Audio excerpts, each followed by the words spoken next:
Let's play some games of Magic, huh? So, this is Red-Black Arcanist. This archetype got a number of new tools. We got both Inquisition of Kozilek here, as well as Faithless Looting.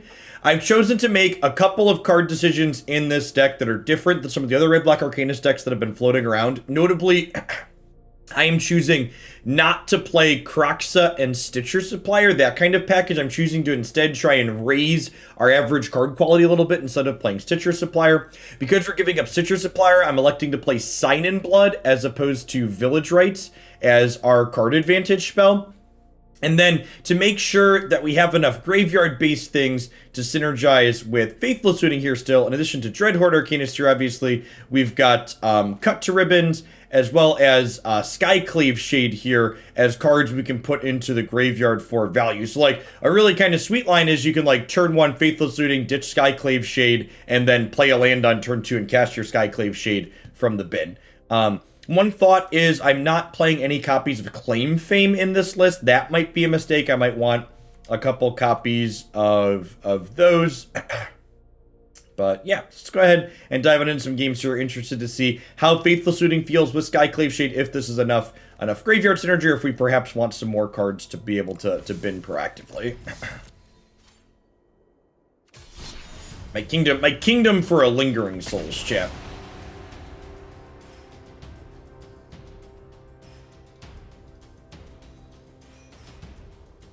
Yeah, one ones for one are not super exciting.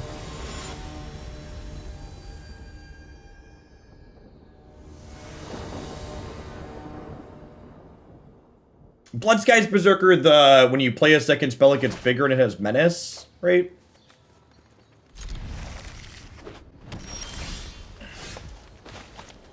Nice. With this land draw especially, this might be a spell this game.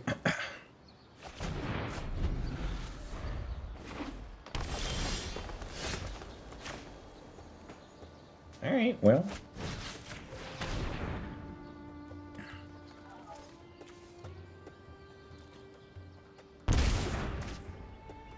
This might be a spell too.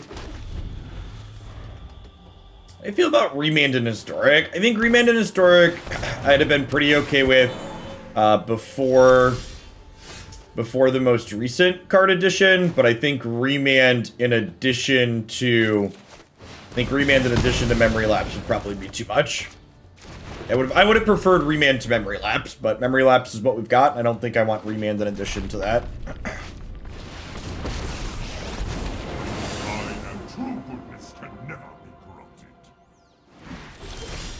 Grafdigger's Cage. Let's read. Gotta take that one away, right?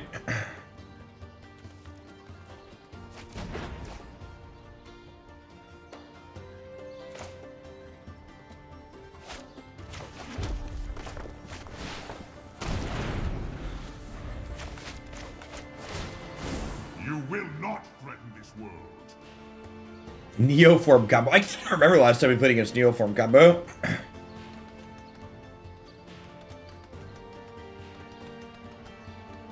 I mean, not to soften the blow, Foxkilla, but like if you would have asked or talked to other people, most people would have told you that $50 is not enough to build a deck.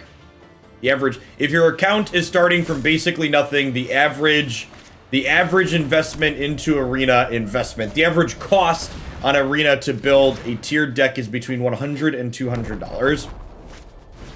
Now, the small silver lining is that the way the Arena economy works, your nth deck always costs less than your nth -1 deck, so your decks get cheaper the more you build, because you just incidentally have cards for more decks the more you put into the system.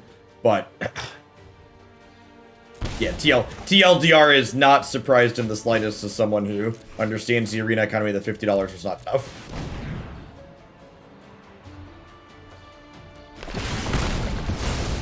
I will endure. Especially with this in play, I'm just going to play the Igdom's Awakening here.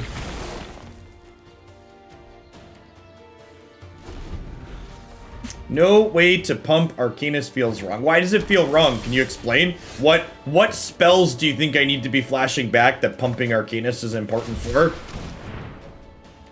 Like look at my deck list. What am I pumping? Grazer cannot put double face lands into play, and it can only put the front side of pathways in.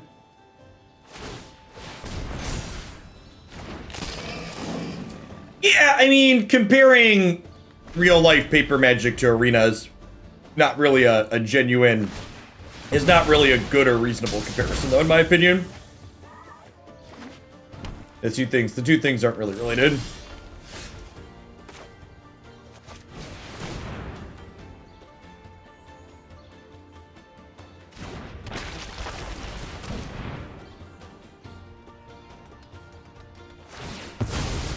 Yeah, honestly, the one thing I think you don't really hear much about, or like, the one thing I don't hear when people talk about the Arena economy a lot of the time, is that, like, Arena at its core is designed to be a system that encourages people to play limited. That's the, like, the TLDR of Arena. Like, if you look at all the decisions surrounding the economy, in addition to the obvious, like, greed considerations, the economy is designed to push people towards playing limited. If you look at basically every guide, minimizing and maximizing the money and time you put into Arena, they all basically boil down to get good at limited. Ah, the race against Ugin, chat.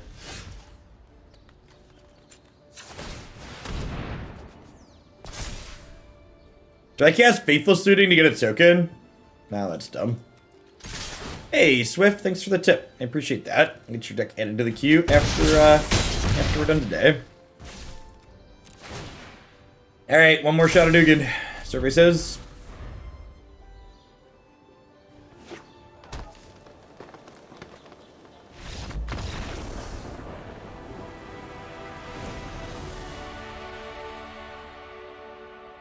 Okie doke. So... Duress seems great. Angrass Rampage seems excellent. They have Planeswalkers and a lot of artifacts. Abrade seems fine. Bloodchief Thirst seems a little bit slow. Cut to Ribbon seems not great. They have some smaller, like, ramp creatures, but in general, I don't really want to be killing those a lot of the time. I'd rather kill their payoffs.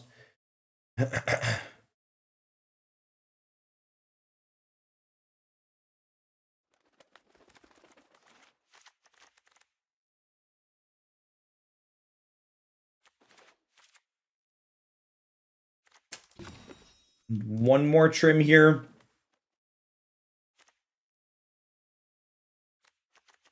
Hey, Wellborn Moose. Thank you for the tier 3, and thank you for the 19 months. Look, Mana, I think I might have missed yours a couple minutes ago. If I did, I'm sorry. Thanks for the 20 months.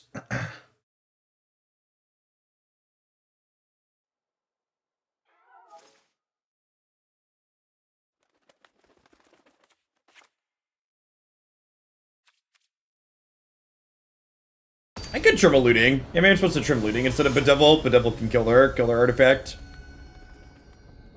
Yeah, looting's also not great against Cage. That's fair. 8 cages. I'd be surprised if they have the full 7 cages or whatever.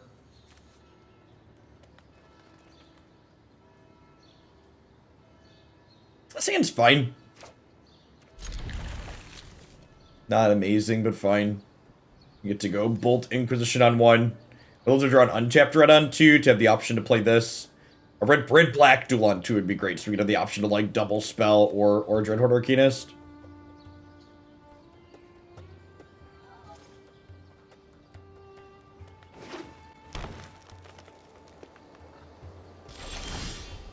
Nah, Curvis is a real cost. I think I'd much rather have Thirst. Thirst you can pay mana to kick up if you need to kill bigger things.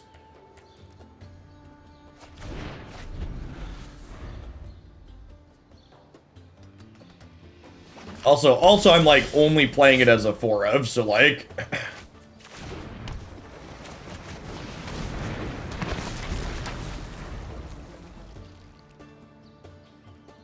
Ideally, you want to be playing cards that are, like, individually good, as opposed to cards that are good when you have other things that are good going on.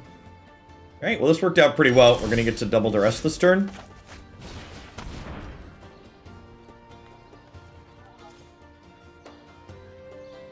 Huh?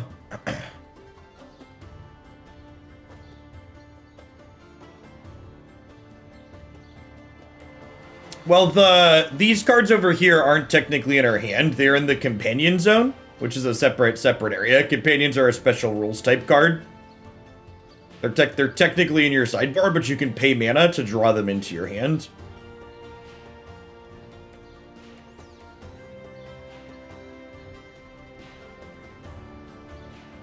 Honestly, I think I'm supposed to take the Ugin here, right? Is that crazy? Like, the thing is, I'm not killing them before they get to this Ugin is the thing. Like, what is my game, like, and when you make a decision like this, the question I have to ask myself is, what does my game plan look like that I'm killing them before they get to this Ugin? And the answer is I don't have one. Like, look at my hand and try and structure a game plan that wins the game before this Ugin does stuff. It doesn't exist.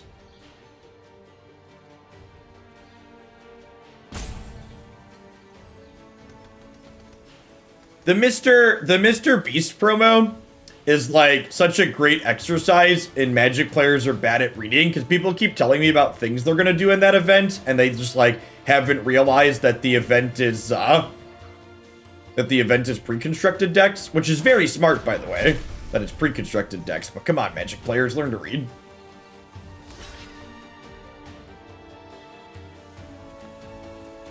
Yeah, if I don't take the Ugin there, I'm basically gambling like that I'm gonna draw a Thoughtseize or another Duress before they get to 6 mana, which is like not a guarantee.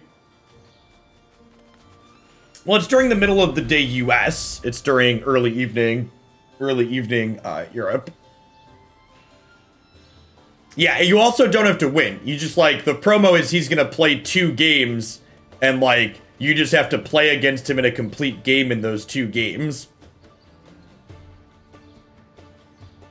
I'd assume that part of the deal with whatever pile of money they're giving him involves him producing a YouTube video. It'd be very silly if it didn't.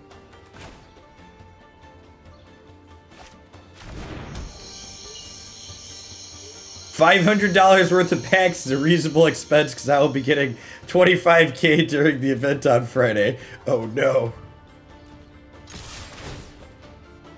Yes, like all lotteries and gambling, there are restrictions on who can participate based on where they live.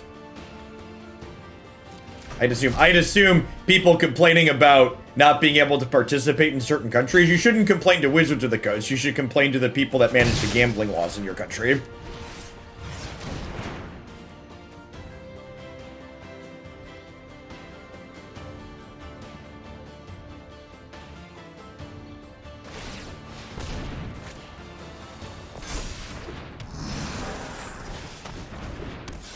Wait, really?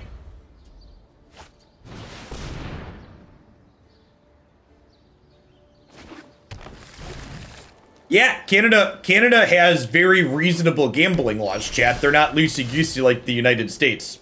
Did you know, for example, in Canada, Grand Prix, non-sealed Grand Prix have to give you booster packs with your entry fee because of gambling laws?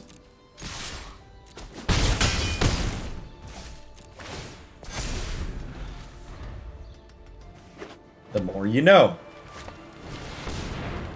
Oh, Quebec is even different inside of Canada too. Weird.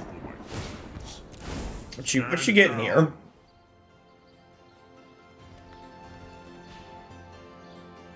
I feel like with these in hand, we're in a pretty decent spot.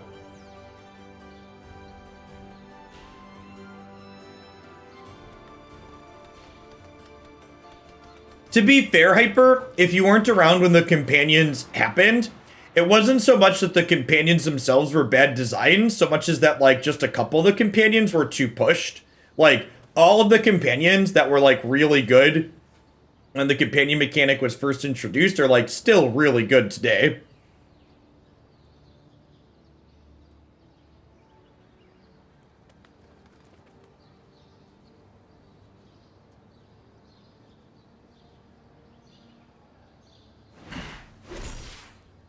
You got a Tormod script, bud. Enjoy.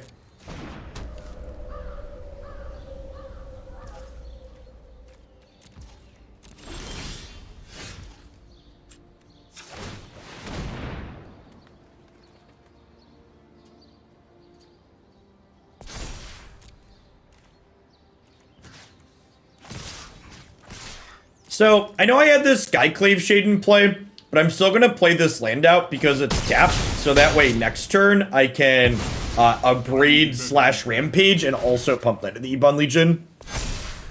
Hey, BD Boxers, thanks for the half a year. Welcome back.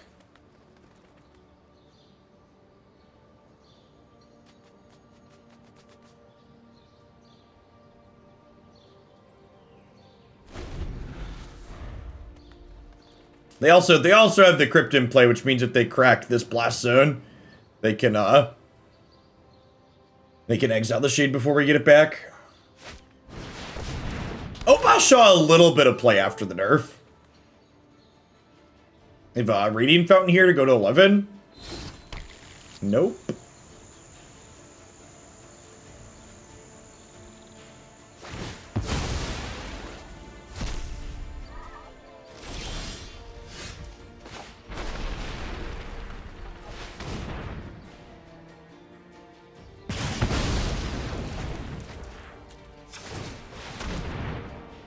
Knight of the Ebon Legion is so good, chat. Such a powerful one drop.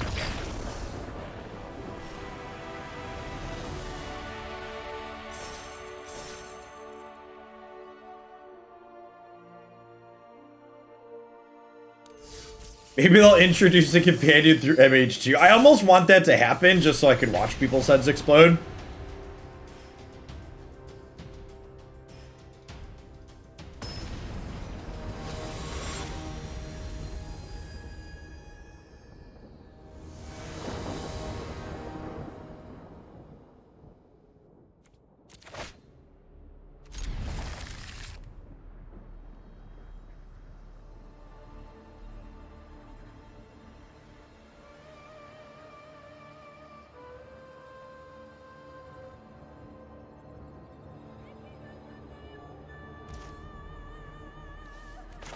The Lurrus mirror could be a few different things in Historic right now, right? Like, it could be an actual mirror, it could be rogues, it could be bogles, or auras. Well, I'm calling that deck bogles is a misnomer. You know, I think this is obviously auras, right? So I think I Dreadhorde Arcanist here still with the Thoughtseize draw. And like, if they play a thing, we can cut it and then Thoughtseize. We'll see if they have a Myers Grasp here to kill Dreadhorde Arcanist. And if they Myers Grasp, that takes up all their mana for the turn, and then I still get a chance to Thoughtseize their threat before they deploy it. That works out really well.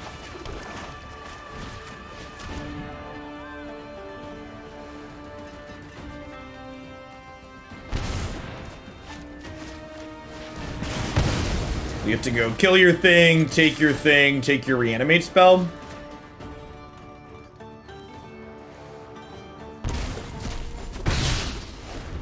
See how good their top decks are.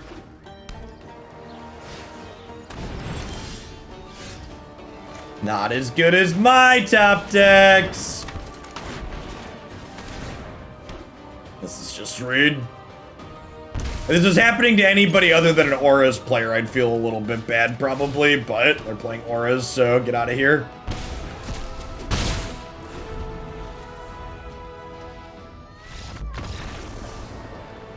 Was it good for you, opponent? It was good for me.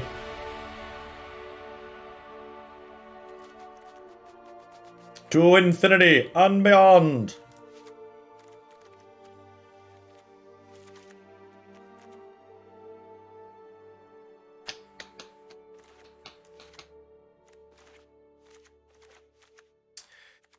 So I want Soul Guide Lanterns. I want some spot removal.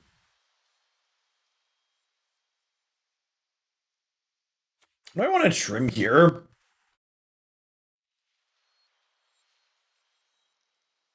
Is it crazy? Honestly, the Faithless Looting so far haven't felt super exciting. Feed the Swarm can kill Ghost Form. Yeah, I guess this does lose life equal to mana value, so it's like a fine removal spell too. Hey, what's going on, Rocky?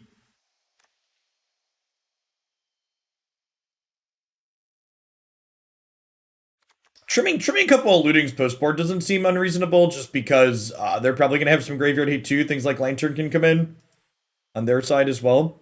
Jeeps, thanks for the tier 1 sub. I appreciate that. Welcome back. Cut was fine there, but is this worse than my other removal spells I'm going to have post-board? Maybe.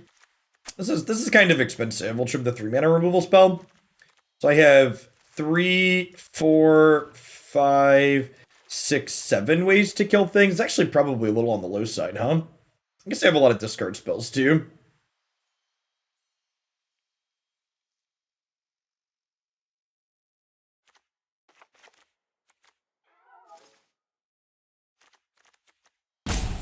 Well, look at my collection of cards on screen, and you need to understand that when you ask about the raw money that I have into the client, it also goes into foils and stuff too.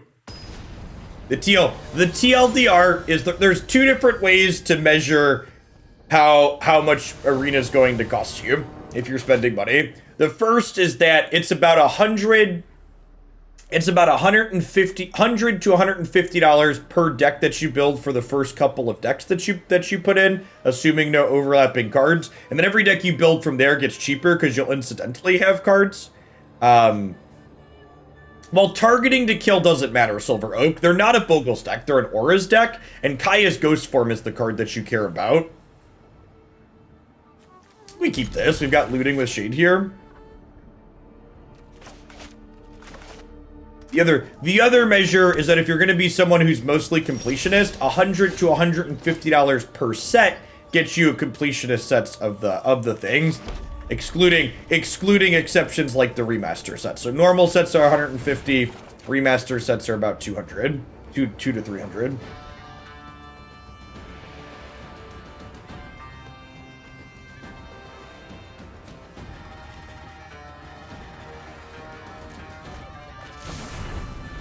The ultimate, a deck list for me to look at. I would love, if you're just looking for feedback on something that you're working on, you should pop on into the Discord server there. And I always try and chat with people, posting ideas in the Discord server. If you're looking for me to play a deck on stream, that is a donation, and you can learn how to submit a deck for me to play on stream here. But yeah, if you're just looking for idle feedback, Discord's great for that. I'm usually poking around on there when I'm not live.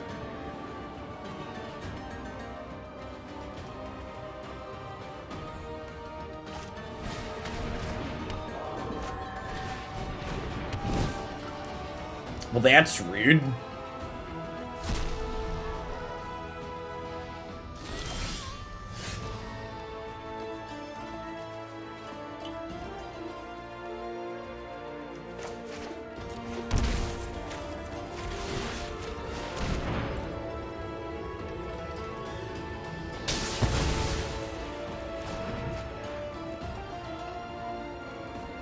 Well, they only do large sets for new standard sets, but remaster sets are also different than those too, it's important to note.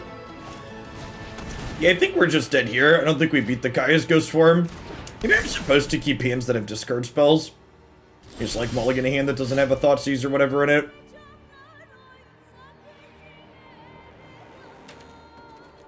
Well, so like, the other thing too is, and this is again a thing a lot of people don't consider when they talk about the costs of things. Like, when you think about Magic and paper Magic, you don't think about the number of unplayable cards in it because you're just not worried about those cards. So like when people talk about, well, what does it cost to get everything on Arena? They're including a bunch of mythics that you don't need, right?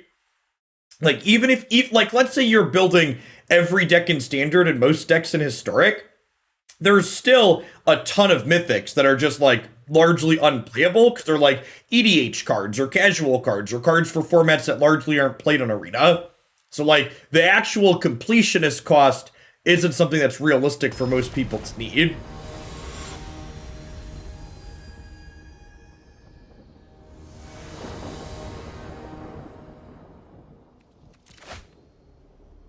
Is that how Kaya's Ghost Form is templated?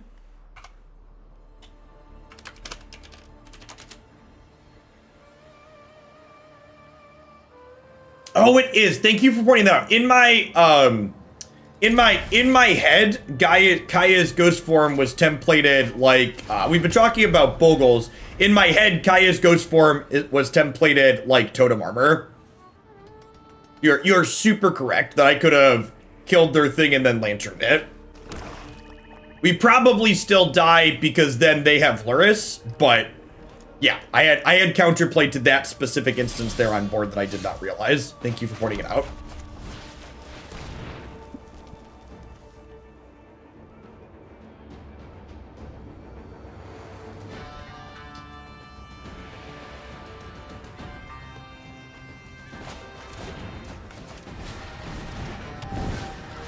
Honestly, there could be an argument to taking Kaya's ghost form over the creature here.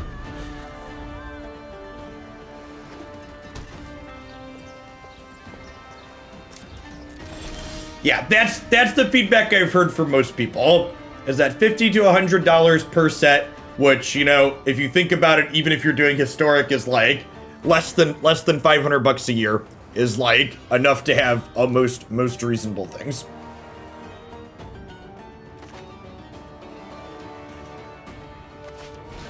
I think I err on the side of taking Kaya's ghost form to start here, and then we'll take this before we deploy this next turn.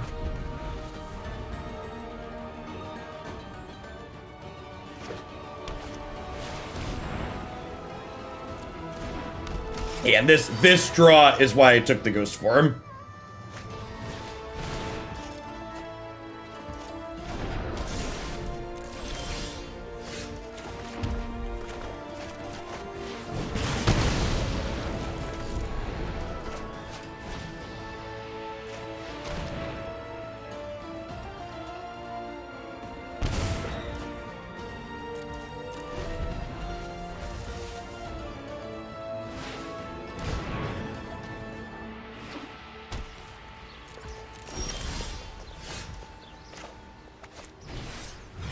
Well, this at least kills Lurrus before it gets scary. And they cast Lurrus Wolf to crack Soul Guide in response.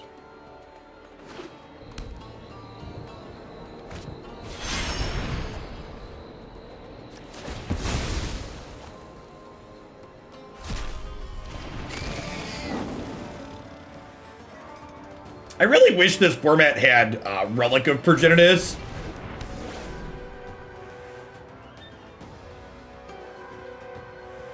Wow, they drew Kaya's ghost form. All right, so we're dead. now we're dead, right?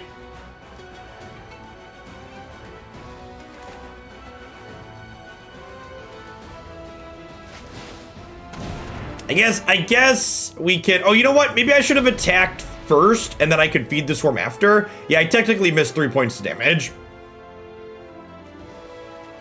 If we hit a black source, all right. No, I'm dead.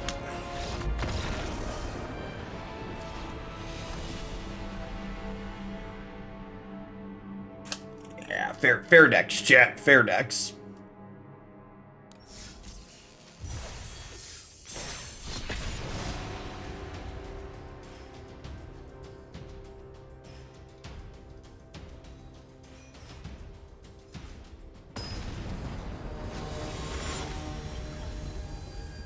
Well, yeah, but like if I had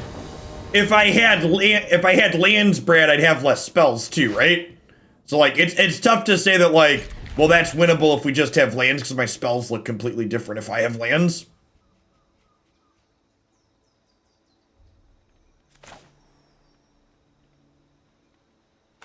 This is about to be very painful. This is a card I've been less and less impressed by in these decks with Thoughtseize. The cost of this card hurting you combined with Thoughtseize, like, stacks up really quickly. Yeah, if you're not playing...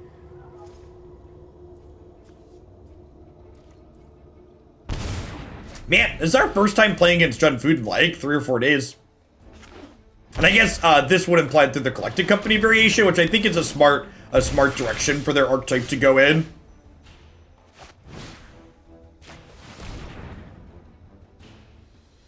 Eden and Zombie, thanks for the follows. Welcome to the channel.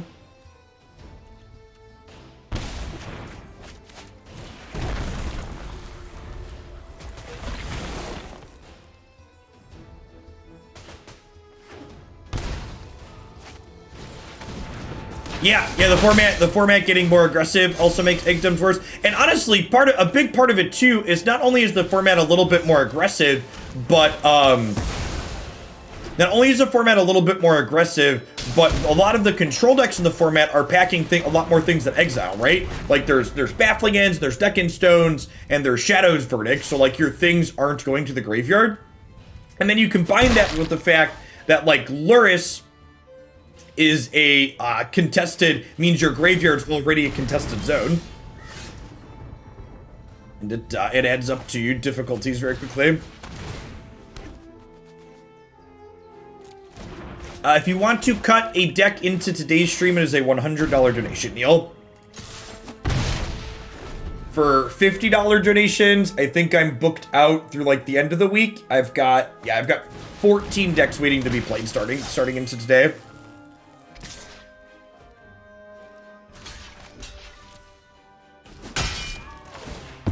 Oh, you're right. We played against Food with the Turns deck yesterday. It just wasn't very memorable.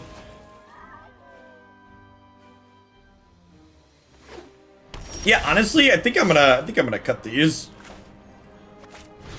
Alright, well, let's take their Wellspring, I guess. I think I'm just casting this. I might be wrong to play this out. If you claim the Firstborn, I'm gonna be real sad.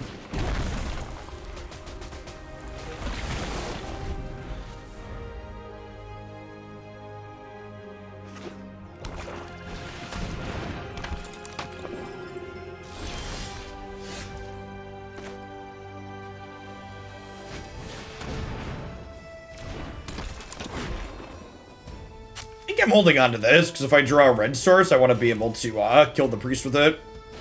I don't really have anything that rewards me for playing it out.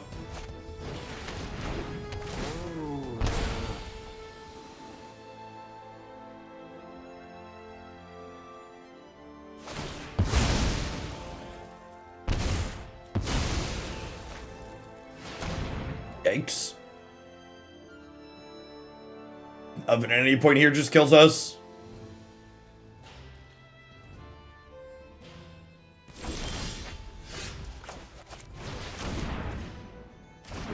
Oh yeah, I guess with this being a brick, we get to just hit them for 3 here now.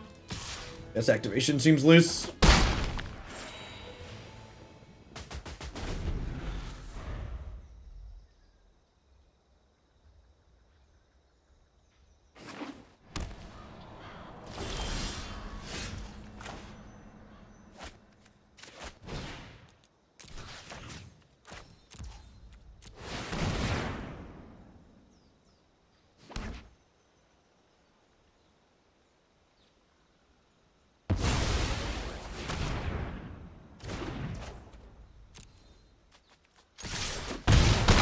Alright, well, they didn't draw Collected Company, so that's nice.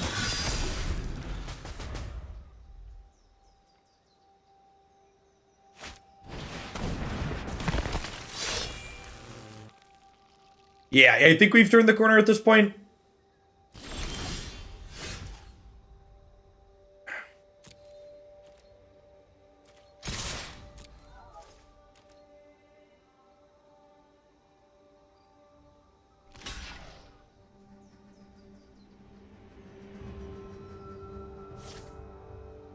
Gotta block that one. And I'll sack this to here and kill the Pyromancer. That's fine, they'll still take 4, so we'll get to play this out. We can draw a card with the castle.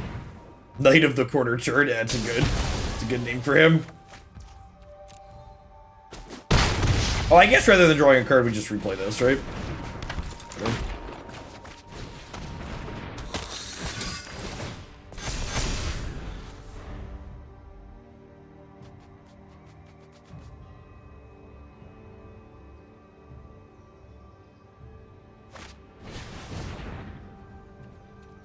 My poor kitty.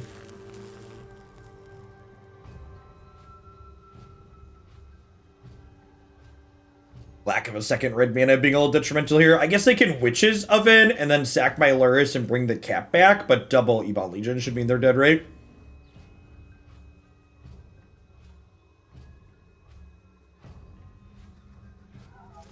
I have 2 standard deck submissions that are at the bottom of the queue right now that we'll be getting to towards the end of the week, most likely.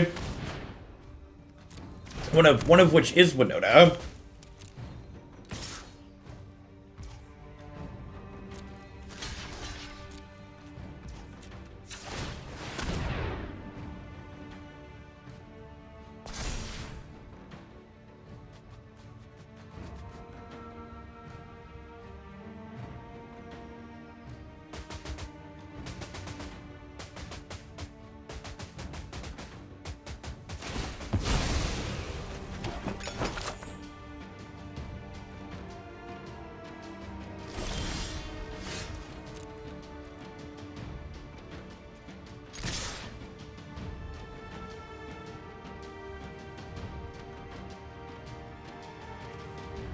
Alpine Huntmaster. I don't know what that card, what the text on that card is, so I assume it's probably pretty bad.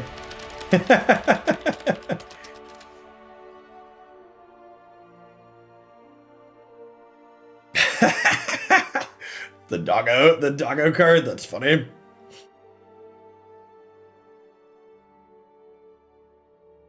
Alright, food deck. Abrade's good, Rampage is decent. Soul Guide Lantern isn't even very good here, right? It basically never kills cat, never exiles cat. I guess it's like kind of okay against Woe Strider, kinda.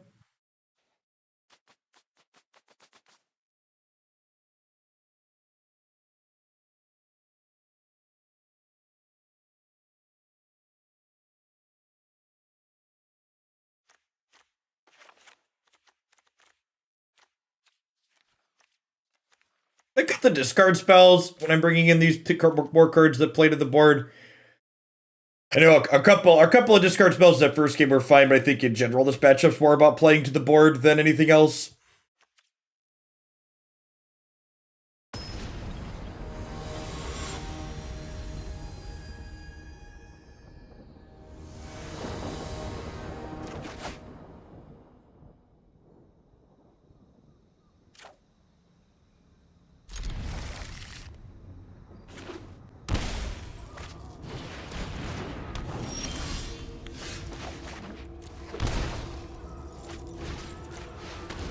Gosh, our mana base is painful. I mean, I guess it's got to be Claim the Firstborn, right? With Ebon in play.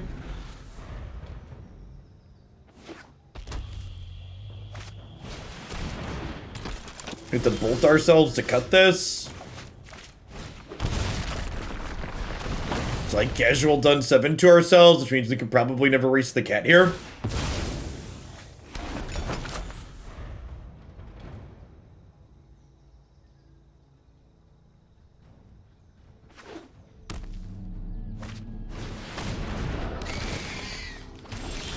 We should just put Death Shadow in here? Yeah, maybe.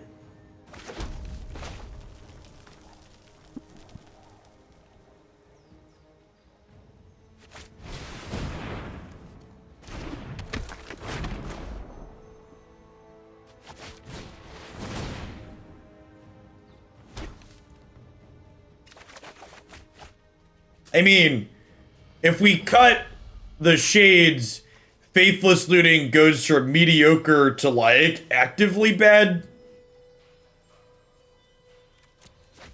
So I don't really know that I'm interested in doing that.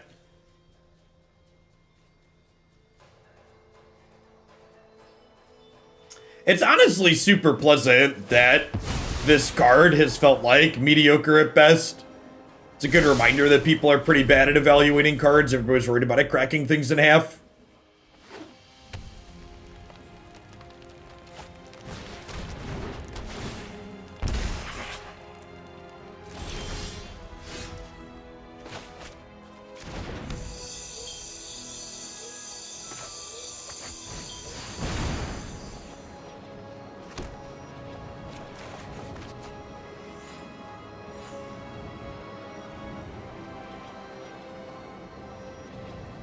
So Thoughtseize is going to be useful here to tag their companion when they draw it. The problem is going to be, as is often the problem when you're trying to play these creature decks against Cat Oven, is like, how do I kill my opponent through the cat bouncing in and out? Yeah, both Looting and Brainstorm are like just like the summation of okay.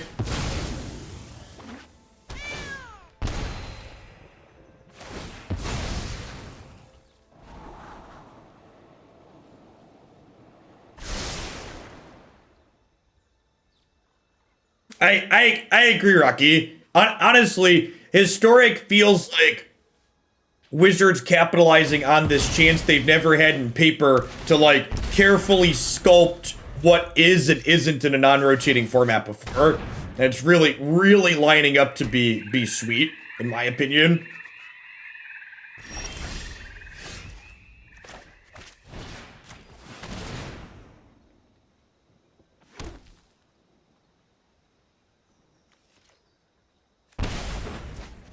Okay, Pyromancer might let us go wide around this cat here.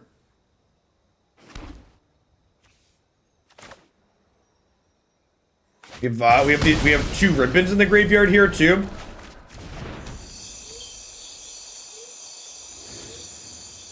Some other creatures in here as well.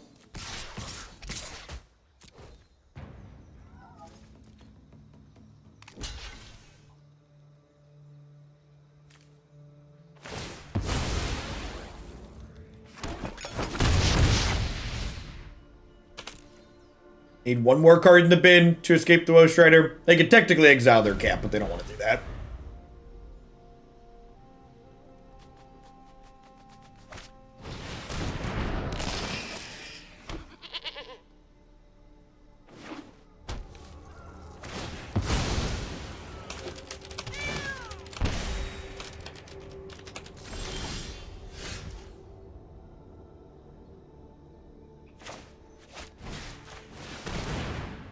Greatness at any cost yet. Tarmogoyf would be sweet in Historic. I don't think Tarmogoyf would be playable in this format.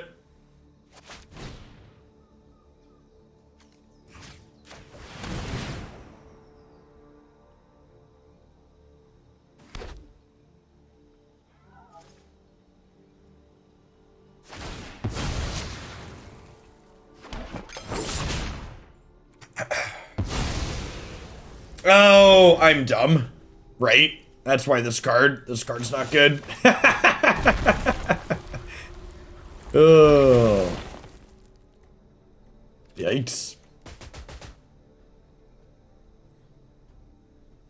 Yeah, this probably shouldn't be in our sideboard. We're gonna adjust we're gonna cut these from the mana base. Honestly, I think Shatterskull Smashing is better than these ones. And I think I'm going to, trim these for other similar effects for the sideboard. Some Bedevils and more Abrades, I think.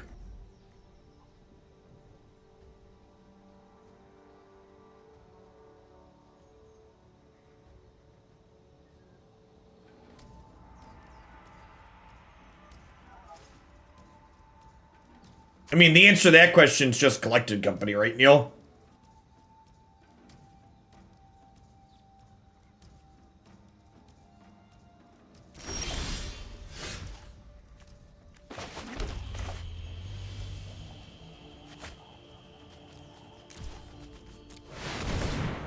I think this drained.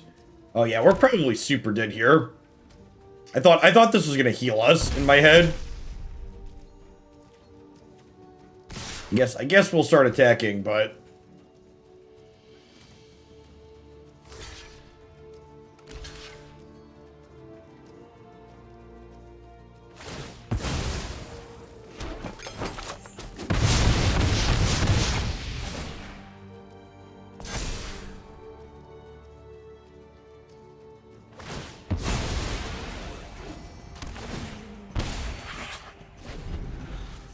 even though that Collective Brutality is really playable, Limpton.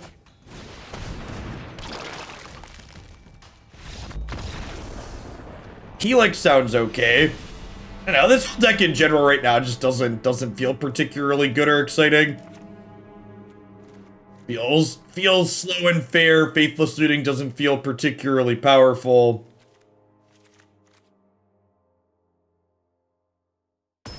Well, we'll get the other 2 color commands eventually. I agree that I'm looking forward to getting all 10.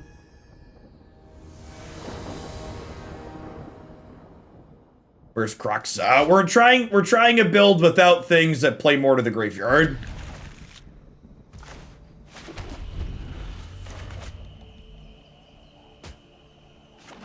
Yeah, that being said, we're currently playing against Cat Oven, so putting Kroxa in my deck doesn't really sound very appealing in general.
Guess we kill this, and then we get to flashback looting with Dreadhorde Arcanist this turn. But again, like, looting it just doesn't feel genuinely powerful. It feels like I'm spending mana, and I'm not impacting the board, and the payoff I'm getting from it isn't particularly high.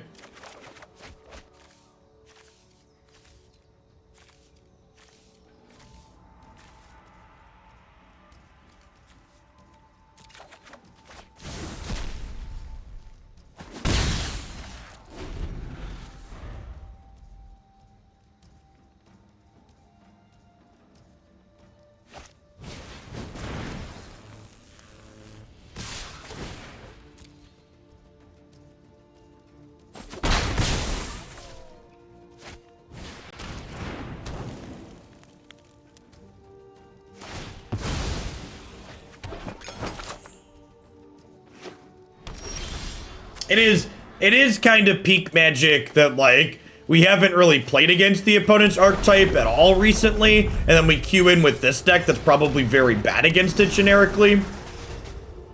And we find it again for the first time in a while.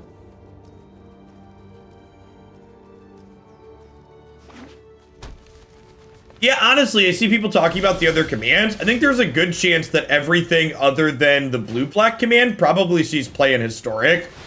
Ojutai's command is a generically very reasonable card. It's just always had to compete with Cryptic command in Modern. In a format without Cryptic command, I think Ojutai's command's probably fine.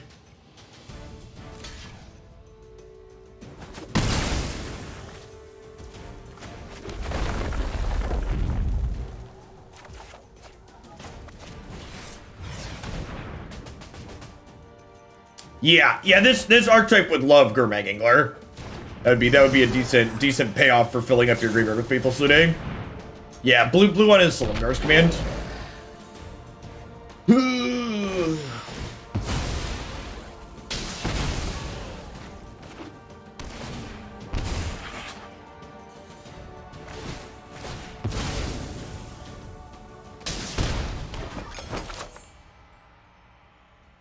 Teamer Flash has been the deck I've liked the most so far. Although I played a couple of matches off stream last night with the draft of Dead Guy Ale, and that seemed sweet. Yeah, and then, like, from this position, I could just never win the race anymore, right? Like, they have one good turn with Mayhem Devil, the Cat Oven stays in play, bobbing in and out, so, like, I can kill the Mayhem Devil, but it's already dealt, like, 8 points of damage to me, and then I just can't win the race against the Cauldron Familiar from here.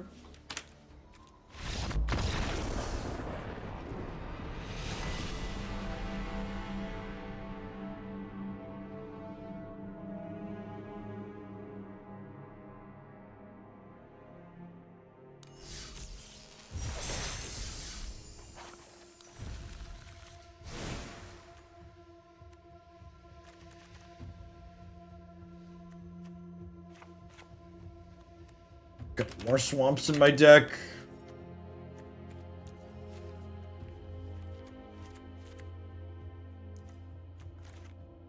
I should probably have some Kroxa in here. Game Arcane, thanks for the 17 months. I don't know that we need the full 4, but a couple's probably correct.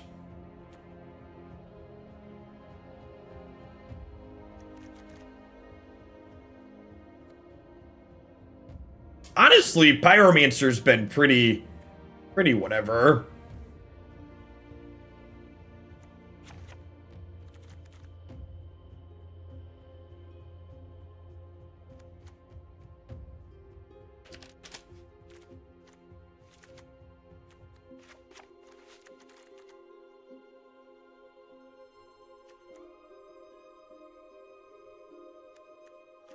I tweeted the Dead Guy AL list I was working on, and it's in the subs Discord server as well.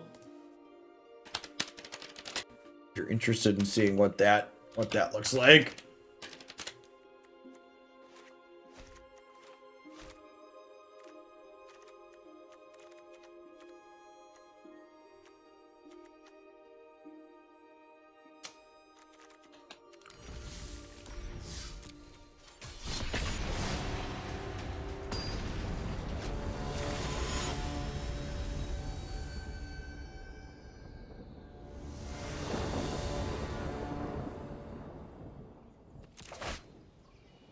Ardu Pyro with black-white command.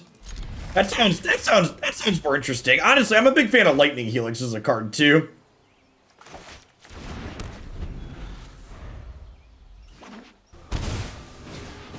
Black-white command, giving a little bit of reach, has some potential power in it too. Will and Co, thanks for the tip.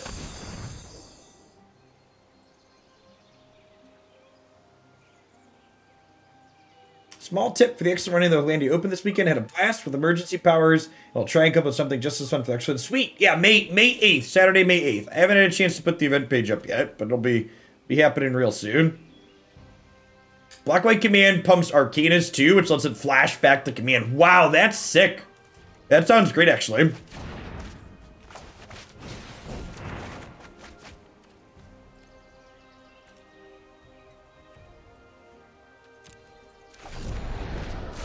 But I'm playing like blue-red Arcanist here, blue-red Prowess with Infuriate. Speaking of pumping Arcanist.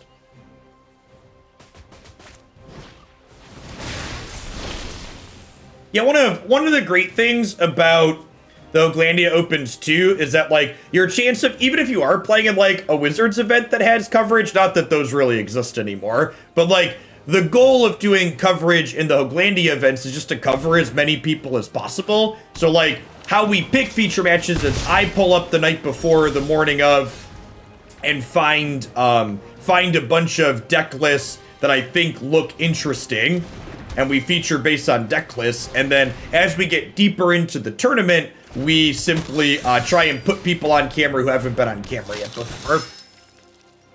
So that works out pretty well and gets a lot of people features, especially since we cover 2 matches per round. Hey, thanks for the support, Lampton. I'd be happy to get that one added in.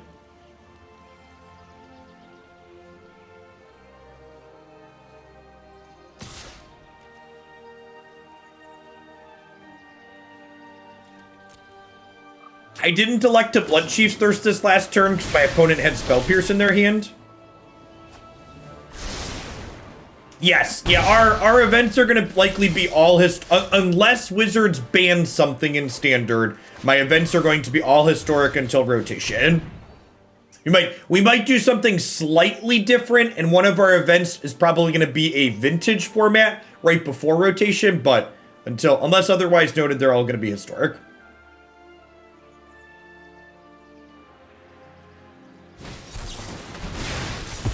Drown in the lock? Yeah, that's scary. If I looting into a land, I can go land, play Skyclave Shade here. And this also gives us enough for Kroxa, which is nice.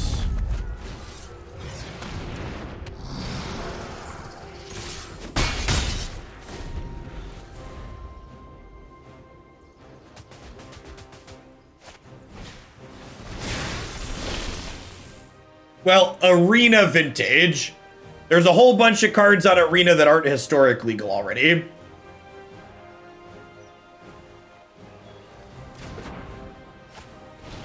It's funny that you just mentioned Collected Company because somebody, ironically, in the subs Discord last night, mentioned Collected Company as a bad joke because they knew people would suggest Collected Company in that deck list. If you want to play a white-based Collected Company deck list, you can't play Thoughtseize and stuff. Just play the green-white company deck.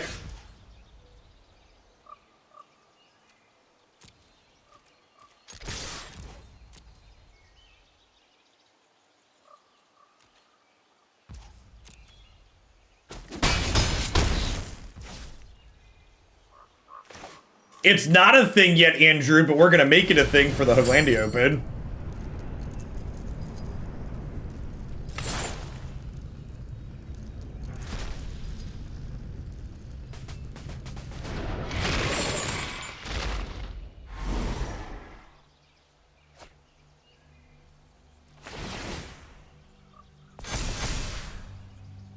Later this summer. Channel Ulamog, Swords to Plowshares, Counterspell, Demonic Tutor, all the goodies. Yeah, you can, Andrew. You can play with all those cards. You can collect them still. Dead Guy Ale needs Aether Vial. That's not true. That deck in Legacy didn't play Aether Vial.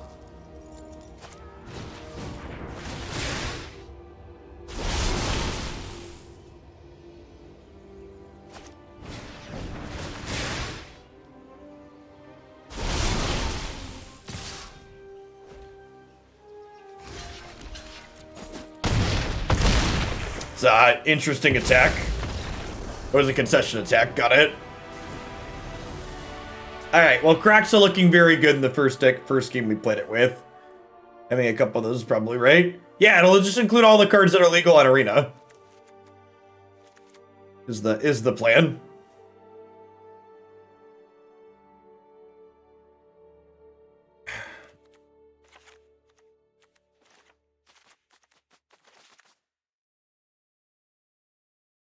Spot removal.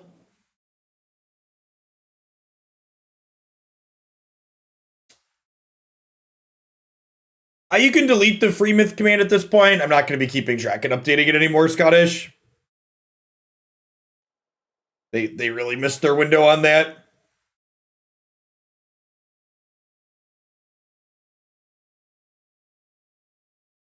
I'm trim like a Thoughtseize here. I'm probably not killing too many of my things either. I guess if they are killing these, probably worth keeping in. This doesn't block. Let's trim a Skyclave Shade.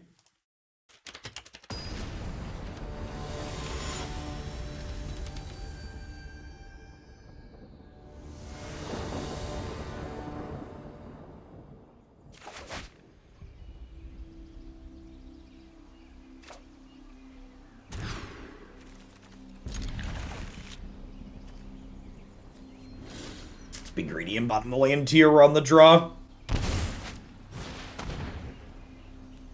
You're not supposed to play discard spells, opponent. I'm supposed to play the discard spells. Insert Spider-Man beam here. Yeah, they had some huge delays where they released like their first 4 codes, and then like the last 2 looked like the second one like just happened.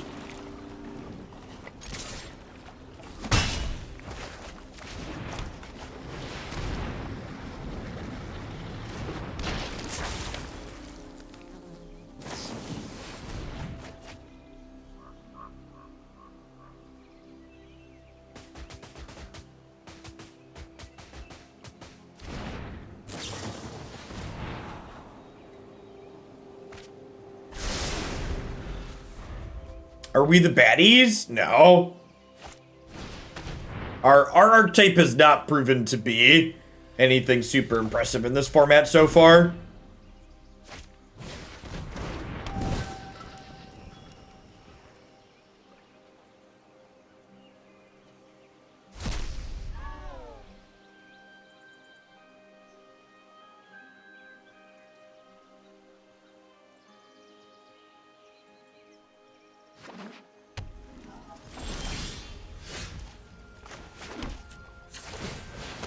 assume they're gonna pull the trigger on this rather than let us Thoughtseize them.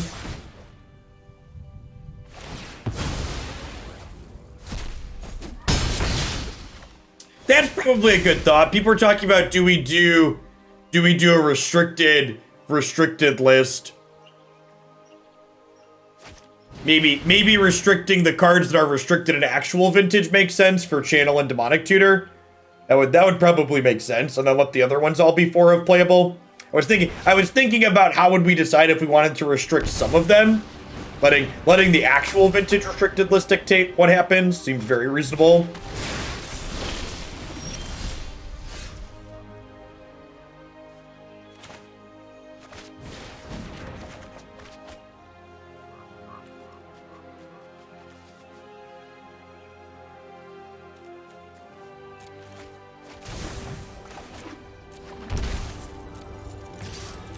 And Oko? No, I think Oko...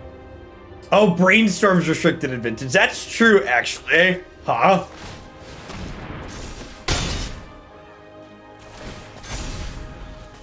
Nah, you could just do freeform, Android. You count on people being honest. I mean, like, if you play a second copy of a card that's not okay, like, your opponent's gonna know.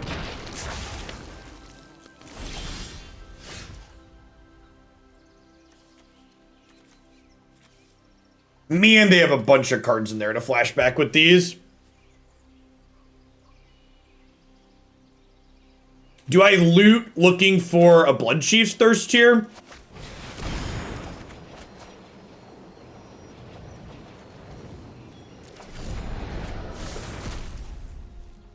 Now they don't have to block this is the issue.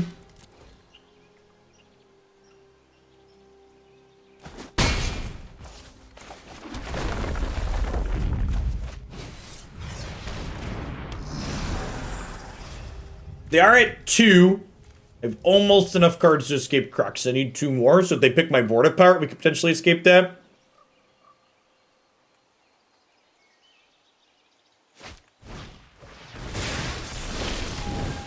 Oh.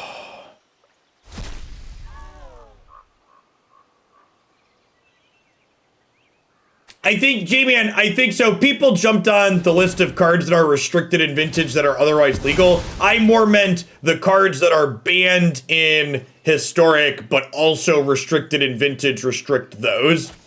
Anything that's legal in current historic is probably fine to leave legal. If that makes sense.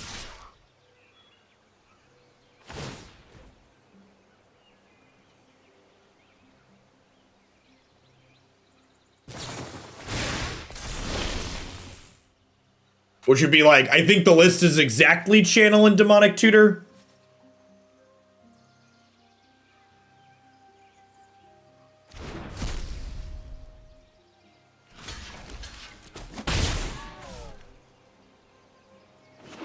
Alright, they're dead to a removal spell.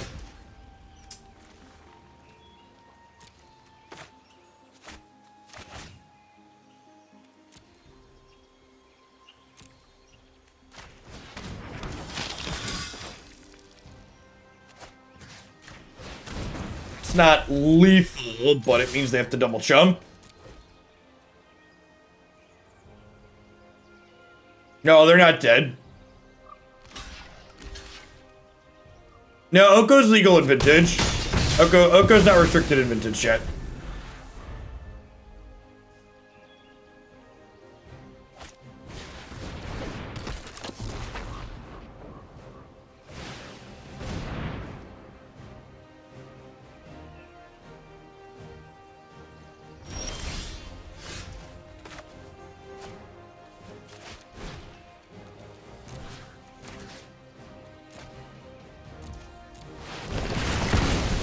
Drop it like it's hot.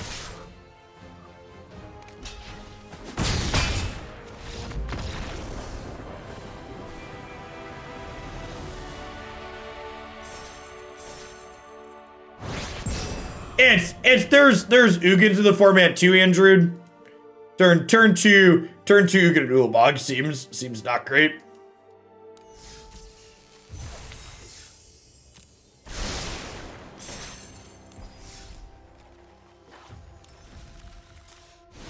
might be done with this one for now. I